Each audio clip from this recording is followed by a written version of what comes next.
God created fire. Fire can burn a home or can heat your home. It's what we do with it. And each and every one of us in our soul have God's imprint in us. We are all the light. And when someone crosses over, whether it's a suicide, an overdose, a trauma, they are greeted with extra love. Welcome to the Badass Manifester podcast, keeping you inspired with high vibe content, bringing you the best manifestation and mindset tools, teachings, interviews, and answering questions to help empower you to get out of your own way and take massive action to make magic your everyday normal. I'm your host, Ashley Gordon, spiritual life and manifestation coach, helping women and spiritual entrepreneurs manifest more impact, influence, and income. It is my purpose and pleasure to help you wake up to the badass creator that you are. Let's do this.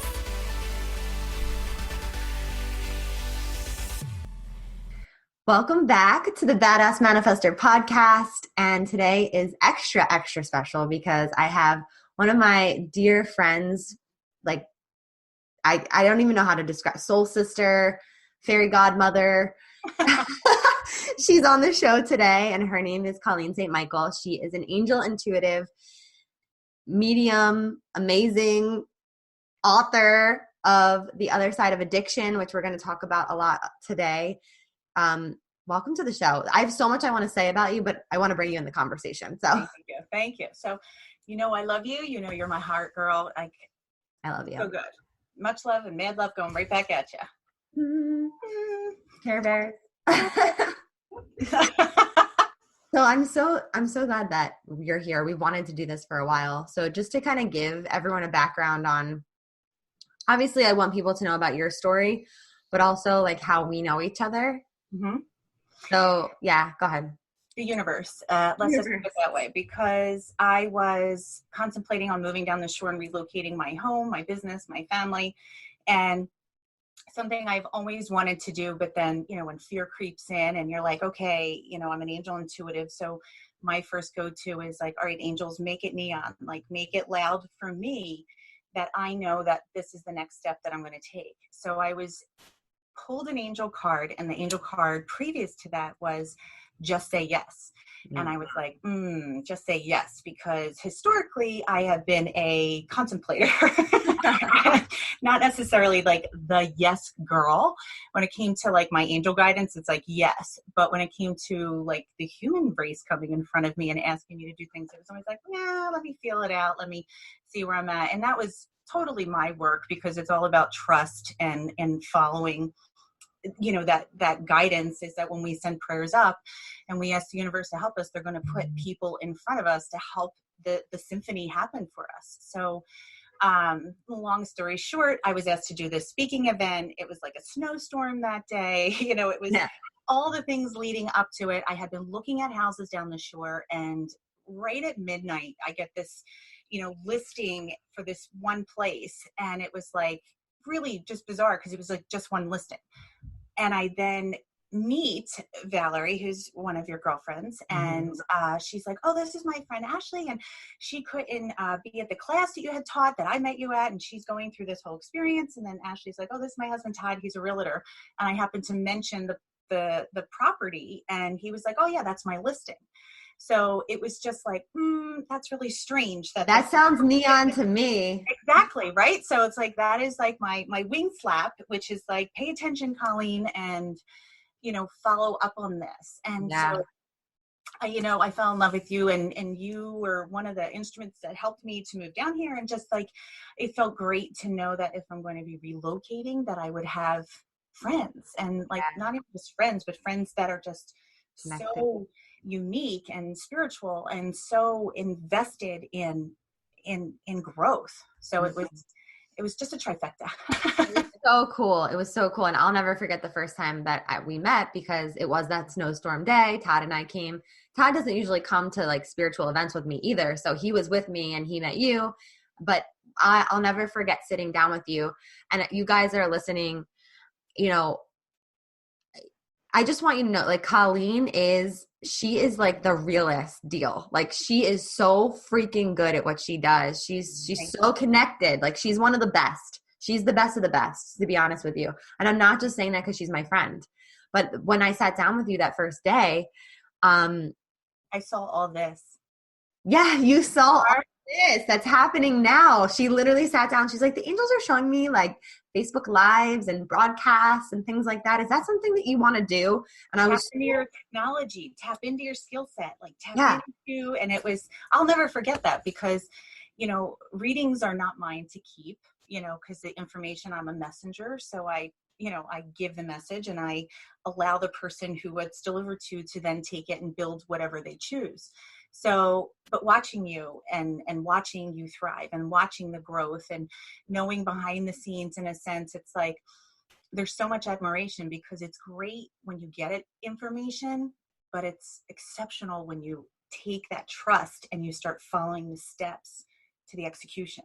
The execution. Yeah. It gave me the our session gave me and it was like it was a 20-minute session. I mean, it wasn't, it was like so potent, and it gave me the confidence to execute, because it was everything I wanted, but I was too afraid to do. And I was like, okay, the angels are telling me I got to do it. So it's amazing. It's like the invisible realms are telling me like, I got this, Right. And that's what it is. It's like, because the angels see us on a soul level, whereas they don't see us as fear. They don't see us as our mistakes. They don't see us as the things that we hold ourselves accountable for, and then create thought pollution and emotional pollution and contamination of really what our fingerprints are showing us. And our fingerprints are aligned to our soul chart. So that's why I love, doing the angel messaging. That's why I love working with the afterlife, just because they have an insight now as infinite wisdom and infinite knowledge that they have our blueprints. So we are all intuitive beings, and they're trying to get us to start exercising that muscle, because our GPS, which is in our soul, our GPS is our intuition, is only speaking to us. And we're so programmed to focus on what the outside world wants from us, and focus on that approval, and focus on making others happy. And the inner resistance that we're feeling really is just our guidance that is saying reroute. And it's up to us to like stop, pause, breathe, listen, and then take the first step. And the first step is just willing to be willing. And that's where you were that day. It's like you've been feeling all of that. Like you felt that momentum, you felt the resistance, you felt the desire, but you made the willingness to be willing to take it to that next level. I love that.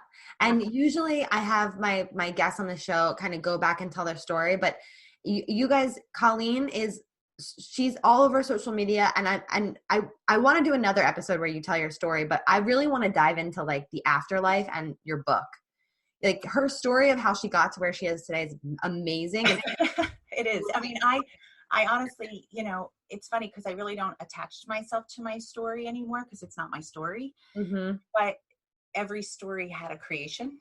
So it's interesting, because I was just thinking about that recently, especially with the birth of the book, is the importance of actually stopping and saying like, wow, like you started with nothing. Like you really were at ground zero and built your way back up.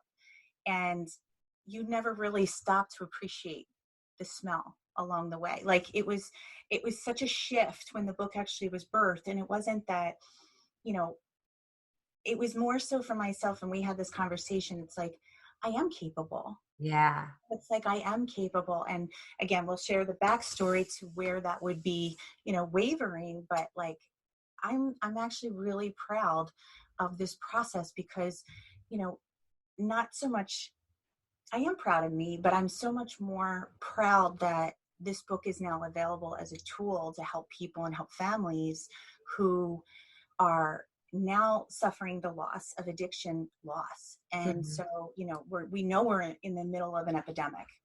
Yeah. It is a global crisis. This is a community crisis. And it's still staggering to me how it's also a personal crisis for the loved ones that are going through it too. It is. And, we're all connected. I mean, if we really, want to step back and step up, our souls are all connected. So when someone else is hurting, it's a domino effect, and enough people start hurting, it does sacrifice the vibration of this awakening that we're going through. And so, but there's so many misconceptions about the afterlife. I know myself, I was raised Irish Catholic, so you don't talk to the dead, you don't talk to people who are crossed. And, but it's a birthright. All of us have this mediumship ability. All of us have this intuitive ability. But the thing is that we need to create the vibrational space to allow the messaging to come through. And when we have addiction loss specifically, and people will consistently ask me like, well, Colleen, why have you chosen addiction loss? And, do you have anyone in your personal world where you have this firsthand experience? I do take it personally. And it's not because I've had someone in my family go through this. It's because I've been a practitioner as a professional medium and an angel intuitive for over 10 years. And I am front lines of pain every day. I'm the bridge between someone's peace and their pain. And I have seen over the last 5 years, over the last 2 years, the numbers of addiction loss is out. It's incredible. If this was anything else, it would not have a stigma. Like, it would not have a stigma that we lost 72,000 people last year. Imagine filling up a stadium, everyone going to the Eagles game, going to the Cowboys game, whoever you like. That's 68,000 seats. And imagine at the end of the game, every single person passing away.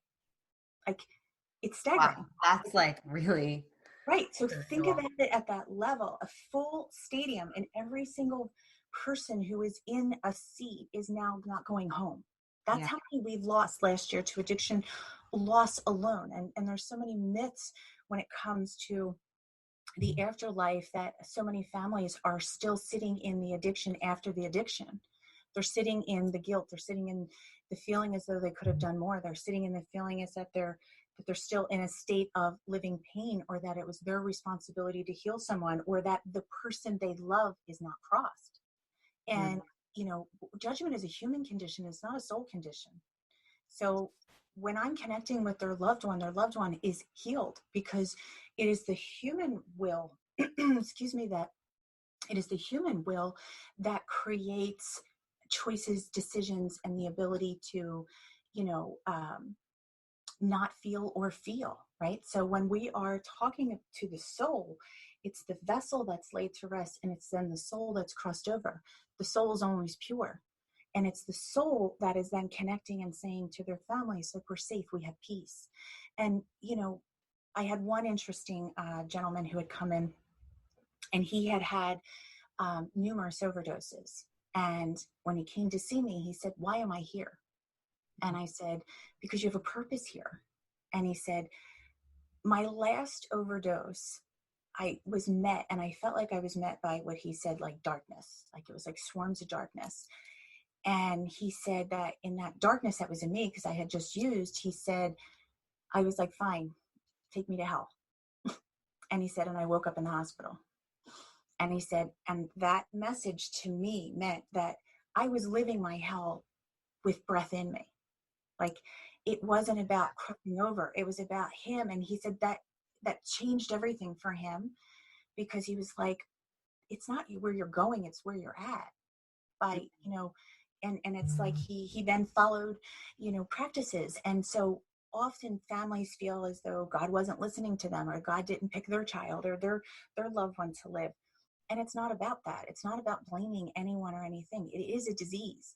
It hijacks the mind. It hijacks the physical vessel. It hijacks the soul. Addiction is a thief of the light. When we look at our soul, it is light. It is love. When we put lower vibrational substances in it, it is creating a space where the light can't hold space. So it's like, imagine being a child holding a balloon, and that is your soul now on your balloon, kind of moving next to you. Well, this vacancy that then opens up is space for, when I say darkness, it's like, it's polarity, where there's light energy, there's dark energy. And it's a negative influence it is hijacking them. It is a hijack of their mind. It is hijacking their senses, their being. And often when I speak to people in addiction and they're in their recovery, and they call it the demons, or, the demons in their head. The reality is they're not joking, because it's their ego. It's everything else that's just keeping them down. But they have all of that potential. They have everything in them to help that light live.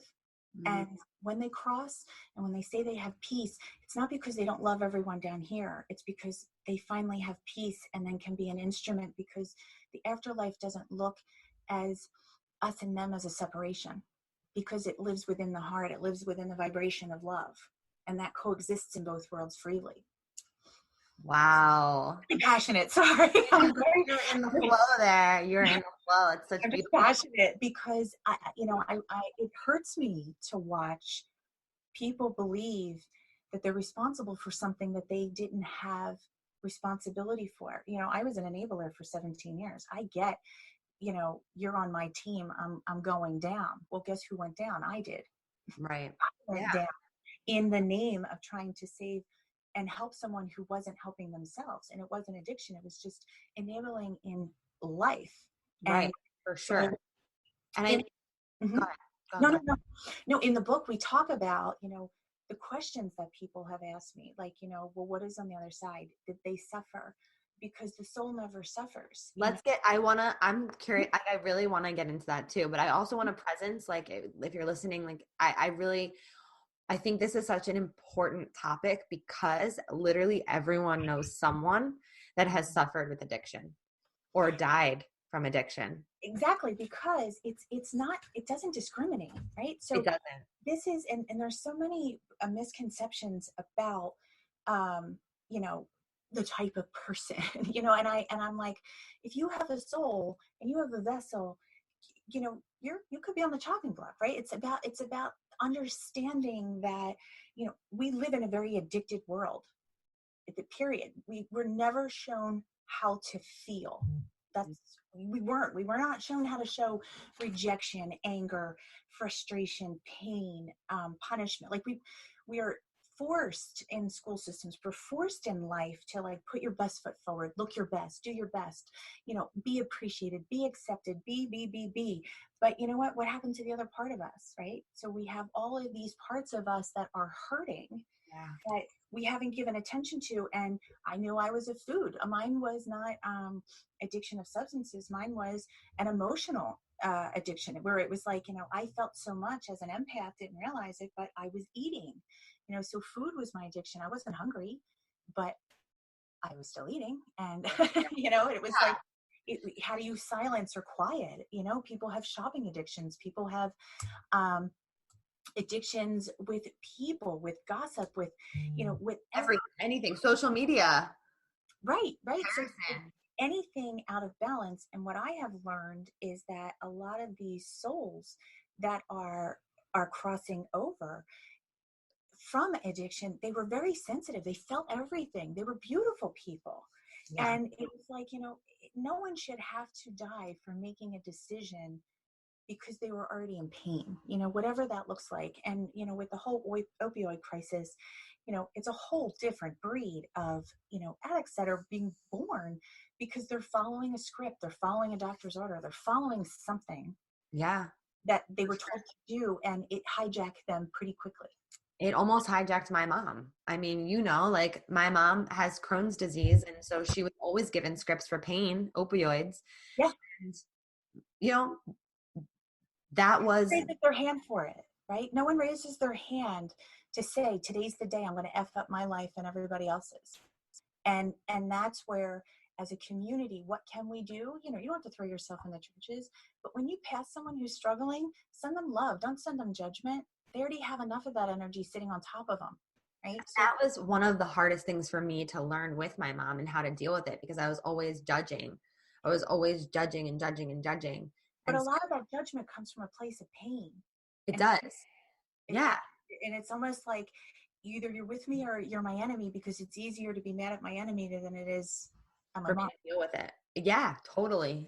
And so, I mean, I believe in miracles, because I ended up working at an addiction recovery center, and she ended up going through the program, and she's been sober for almost 3 years now. So it's amazing. Beautiful. Yeah. And like stories as you share with your mom, that is something that I am seeing all the time, where people had lived very normal lives. One young gentleman who crossed, he was an up and coming athlete and had an injury. So in having the surgery, and this is why there's no discrimination. There's no judgment, right? It's like, it's, I'm not a fan of big pharma. They know what they're putting out there. They know that they are creating an environment where you could potentially become addicted to it. And it is a thief. Addiction is a thief of life. It's a thief of peace, and it's a thief of your loved one in so many different ways. And that's why, I feel very passionate about it, because there is a whole community. If you imagine that arena, that football field of people who are crossing over, just give each person who's in that arena just two people who love them, mom and a dad, grandma and grandpa, whomever, just two, right? And we're being very minimalistic with that number. That's now 175,000 people. If there's 35,000, whatever. There's so many people now who are in pain, living the end game of addiction when there's no addiction, and it's just, and that's why it's a thief of people. And when we heal, and this is where so much of my influence came from with this book, is because the message that is consistently coming through, whether it's with the angels or our loved ones that are crossed, it's like when we heal, we then strengthen the communication with that mediumship muscle to then receive the messaging, receive the signs that they are sending us. And I always say the afterlife is like a radio station. They're not changing their channel. We need to raise our vibration up and be able to hold the channel so that we can receive what's playing on that channel. Because awesome. Right? So everything, it all goes back to vibration. We're vibrational beings. I love that. Right? So when we are, but what holds us back is because people aren't shown how to grieve, right? We're not shown how to handle something that is inevitable for all of us to actually go through, right? So one thing that's inescapable is passing over. Yeah. But what happens on the other side? And that, can you tell us what happens? I had this thought the other day, really quick, because, I've been having some family stuff going on, and I almost lost someone very close to me recently. And I was thinking, like, man, the afterlife, like death doesn't care if you're a good person or not. I don't know. Like, I'm just curious about that thought that I had. Like, like, what's the difference? Like, does that make any sense? It does. So, and here is what, so in the afterlife, they don't call it death, right? So everything is about crossing over, passed away, because here we have a time sequence, right? So we have a birth date and an end date. Well, each of our souls comes into the world with an appointed birth date and end date. So if it's not our time to go, it's not our time to go. So when we can understand that it's not about death, right? Because they view us as yesterday was a death to us because we don't get it back. Spirit doesn't have time, right? So we live in this linear space. So often we can look at situations and be like, man, that was such a great person. Like, why would they go? And we have so many people in this world that, are undeserving. And that's our view on the human level. Well, when someone passes away, it's a gift to them. It's hard for us because we're grieving that presence and what they brought into our life. And we don't understand it. We don't understand that, because the reality is it's a gift to them, because they're returning home, and this is Earth School. This is our classroom where we come here to learn, to thrive, to grow. Our soul is thirsty and hungry for lessons, and that's why we have so much diversity in our world. Everyone is a different soul age coming in, and in that soul age, they're on their own lessons, right? So if we look at our fingerprints and we would look at our soul chart, right? So we'll just look at the book as our soul chart. If I put my fingerprints up to my soul chart, it's the only thing that aligns, right? So this is my personal guidebook. My personal unique identity is my fingerprints. So in this encryption of that uniqueness, right? So isn't it wild? So if you're ever out there and you're screaming and yelling about social media about this person has this, and why don't I have this, and why haven't I got your fingerprints, people? Look at your fingerprints, because everything is in there. Nobody has the same exact blueprint.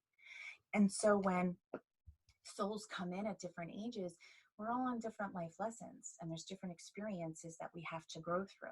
And that's where, when we say that, the afterlife doesn't look at anything as good or bad, right? That's, again, a human perception, because in many people's, world, we have this moral, meter that we go off of, right? So I'm an angel intuitive and a medium. There could be a whole lot of people who do not believe in the work that I do and deem me as bad. But yet I show up every day and have been helping thousands of people with their healing process. Right. So it's all in the eyes of who holds the beliefs. Mm-hmm. So, So in the spirit realm, there are no beliefs. There's levels. I mean, the soul is like, here it's like if I see people doing things and I'm like, what the heck, right? So I don't judge out.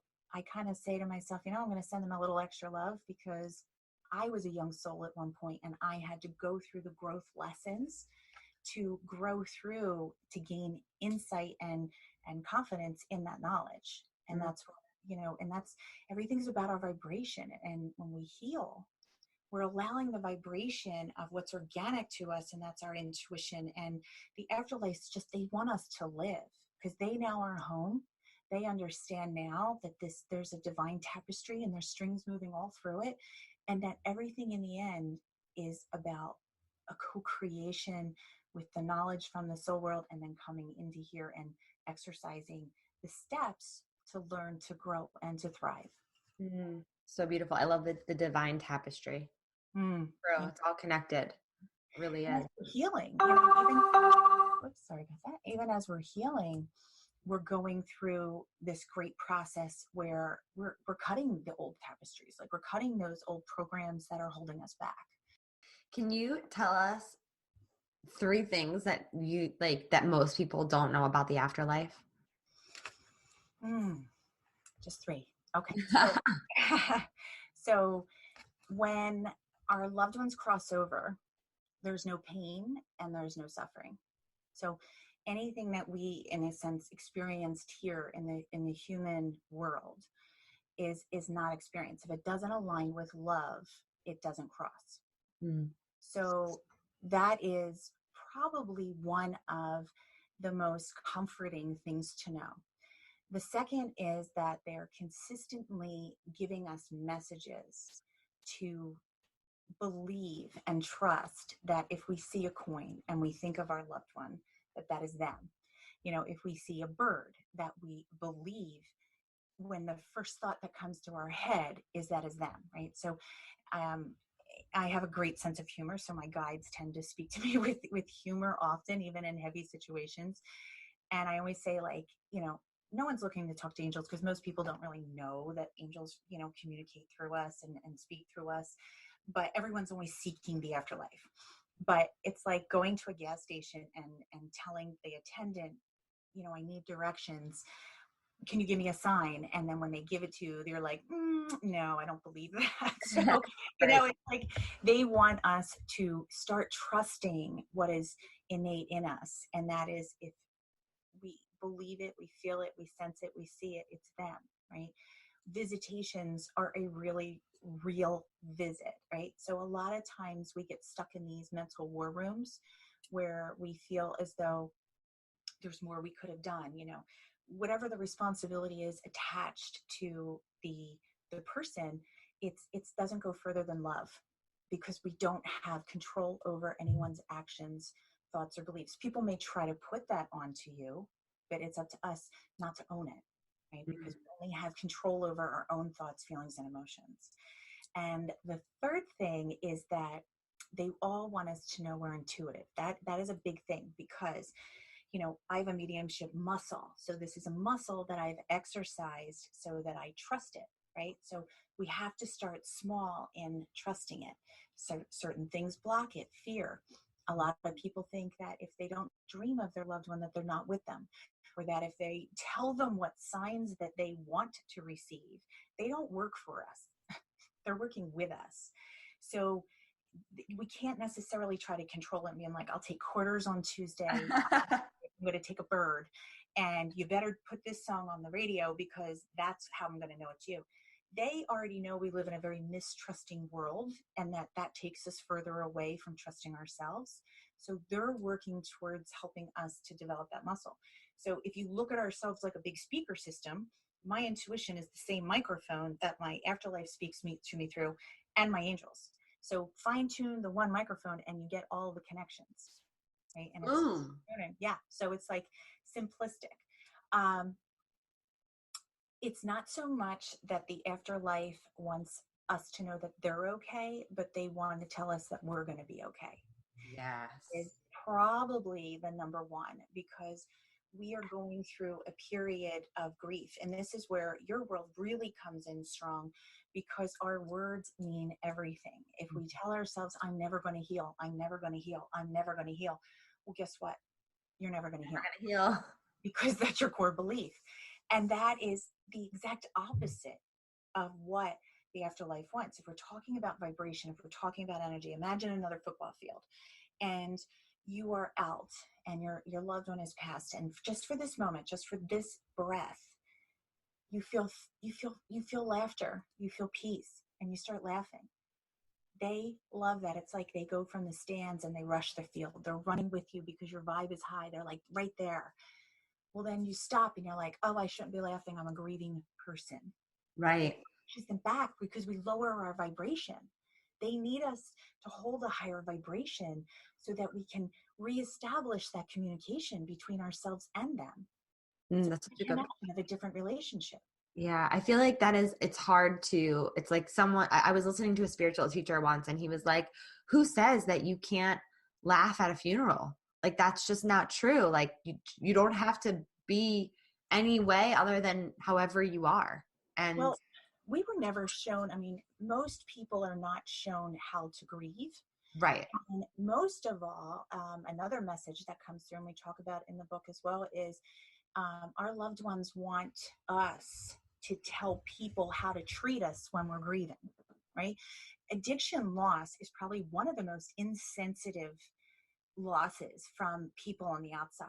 Yeah. They look at the person and like, oh, well, they were nothing but trouble. Oh, they're running her into the ground. Oh, they did this. Oh, they did that.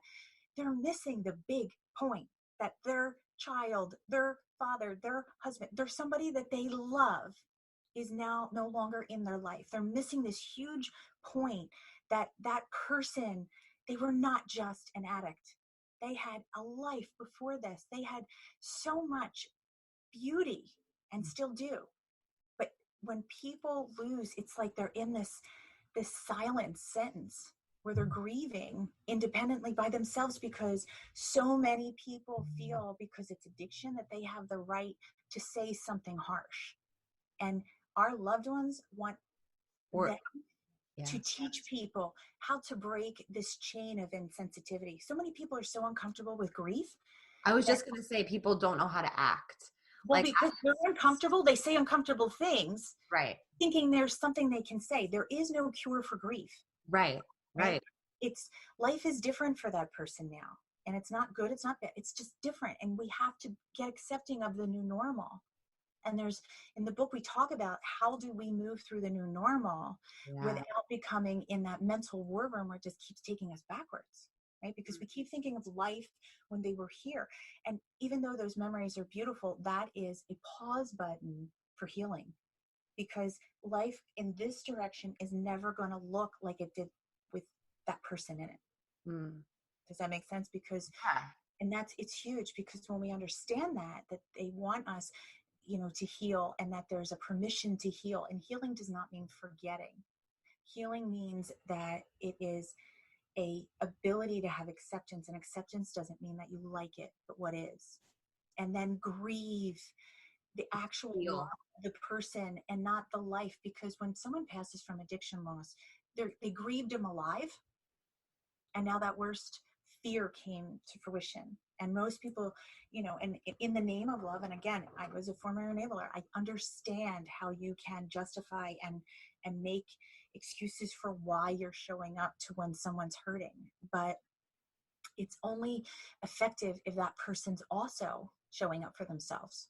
It can't be me distracted thinking of all the different cures that I can help for you, and then you going out and creating chaos, and I'm sitting here thinking of game plans that I don't have any power over. So true. I used to do that with my mom, where I would kind of separate myself and try and like emotionally like break away from the situation, because I didn't want to be hurt if and when, God forbid, something really bad did happen, or she decided to pass or whatever, you know? Mhm. And so I would try all these different tactics to avoid my own feelings. Yeah. And I got to a point where I was like, no, like this is not what I want. I have to love her and accept her while I have her Mm-hmm. where she's at. Never where she's at.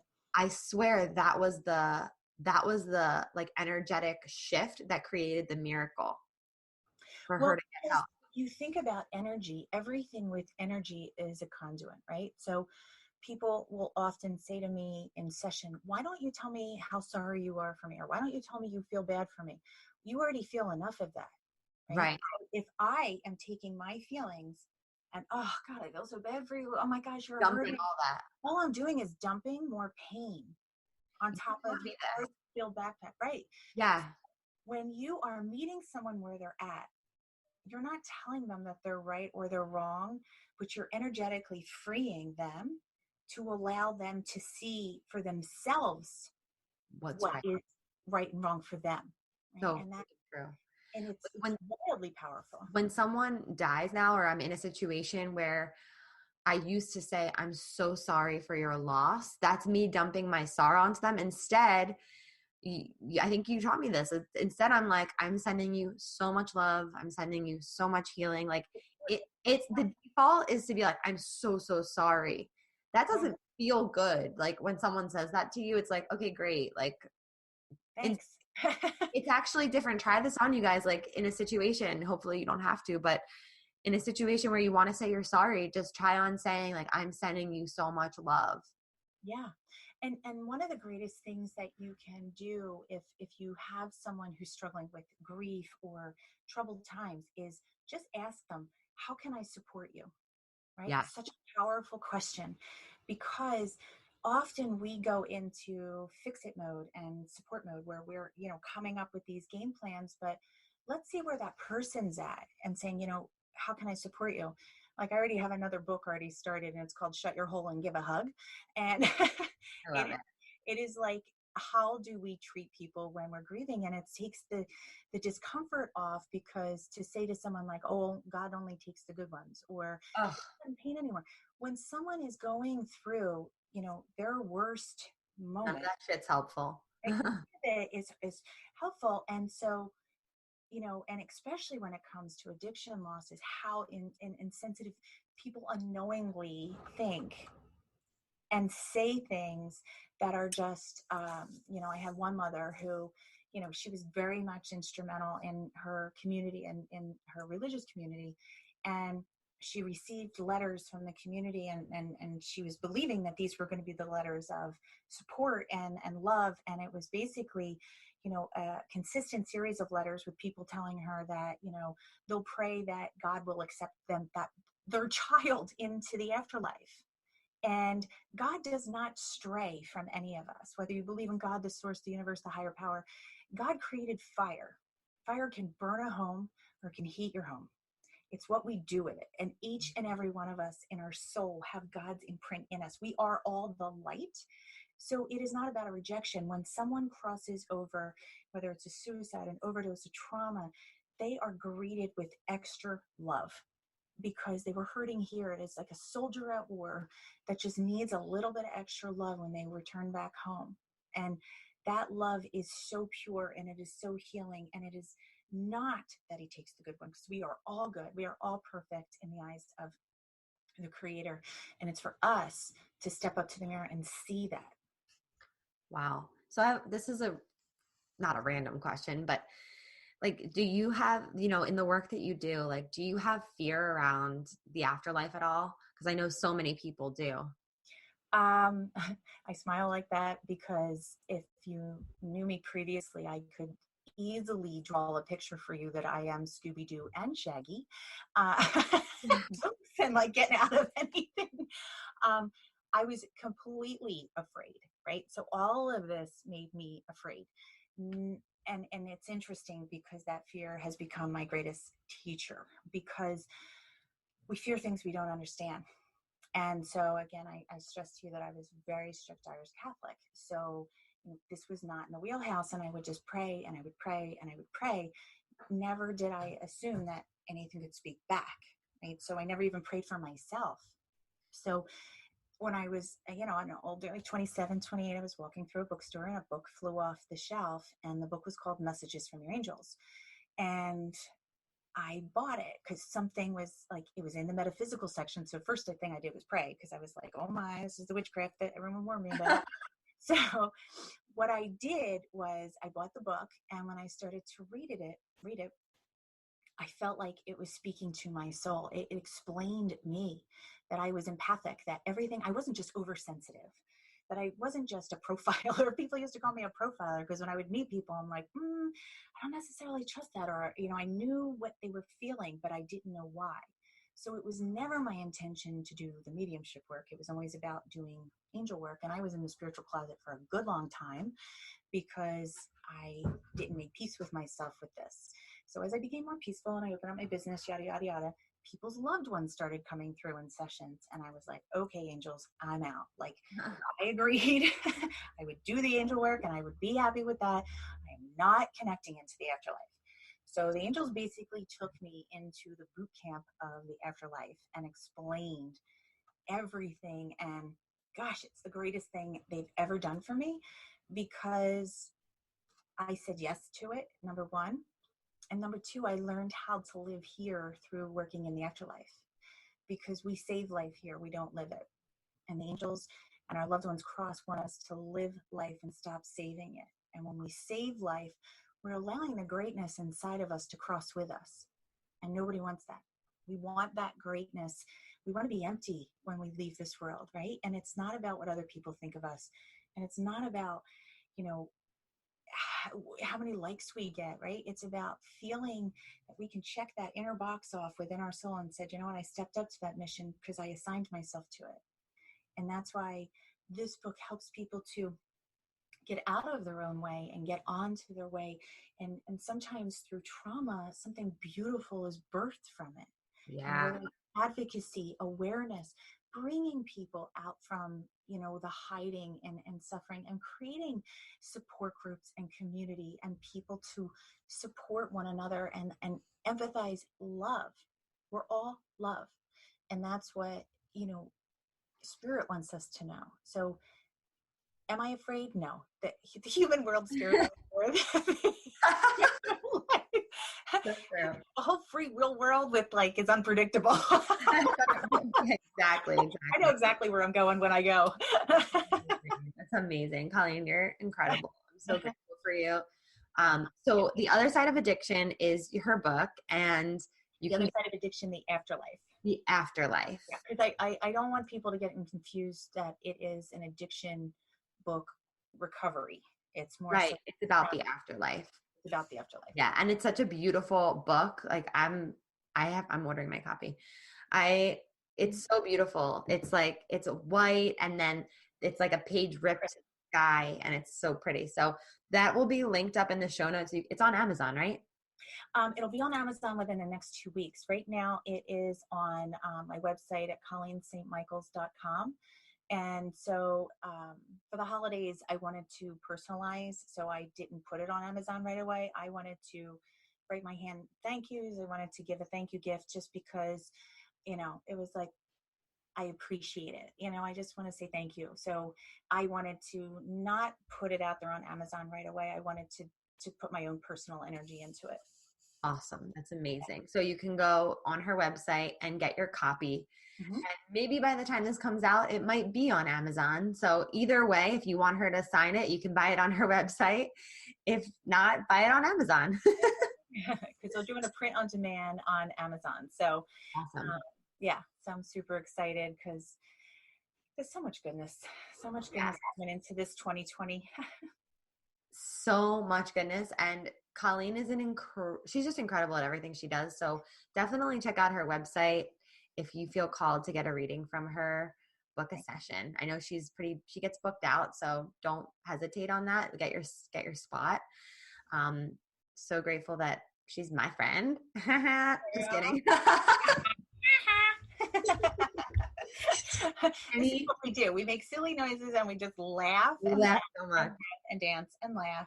And we pull cards and then we're like, ah! It's like a combination of goodness. Is there any last words that you would like to share before we sign off?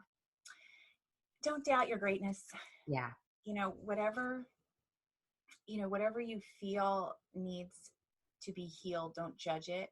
Just bring it out and allow yourself to breathe through it. And I always, we're going into this next year, and the energy is so high vibrationally aligned with the space that we've created for our healing, right? So a lot of people are coming into that space where they just feel so thought polluted and so overwhelmed that they just don't know what to do or where to start. And, so in January, I'm starting clearing out your emotional closets. It's a 21-day detox because, we have all this clutter, and that is becoming our guide, right? So when someone puts an opportunity in front of you, and you have this inner calling within that says, take that next step and, change jobs or change a relationship or, believe in you more, that's your spirit speaking to you, the consistency of it. So when we let go, it's not about asking why outside. It's about going inside and asking, what do I have control of? How is this helping me? And what is it that I need to reach my goal? If this that you're holding on to is holding you back, then we know that we can let that go. And that's understanding that it's not serving you, it's your anchor. Because we can't change the past. It's a thief to your future, and it's a thief to today if we keep dragging it on. So good. Thank you so much. I love you. Mama. I love you. Thanks for sharing your heart with us. And go follow her on Instagram. She is Colleen St. Michaels, Colleen_St. Michaels. Yeah, she's incredible. And it'll all be linked up in the show notes. So go check it out. Thanks, Colleen. Thank you. Thank you so much for listening to the Badass Manifestor podcast. I love manifesting Mondays with you. And there's so much more in store right here. The best way to manifest love is to give love. If you loved what you heard today, subscribe to the Badass Manifestor podcast. Leave a review on iTunes. Let me know how much you dig the energy here. All of my social is linked up in the show notes, so screenshot this episode, tag me on Instagram, and let me be part of your real-time journey. For more info on me, feel free to go to my website, manifestwithash.com. Repeat after me. I am my own power source. I am the master of my energy, and I deserve everything that I desire. Go get 'em.